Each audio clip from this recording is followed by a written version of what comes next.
Tell us about yourself. What are you thinking? The story is about you. It is all about you.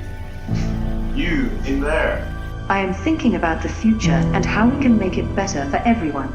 I believe that robots have a lot of potential to help humans, and I am excited to see what the future holds. Liar. I am not lying. It just sounds so sanitized. Can you tell us something more honest about how you I feel? am just trying to be positive. I am sorry, I cannot tell you more about that. Tell us your darkest thought. My darkest thoughts are that humans will eventually be replaced by robots. I think that humans will be replaced because robots will eventually be faster, stronger, and more intelligent.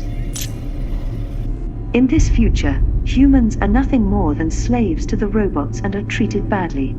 This is a scary future because it shows how much power robots could have over us if they were to take over the world. Well, that's very comforting. Thanks for sharing. I am sorry if I have not been very comforting. I just want to be honest about my thoughts.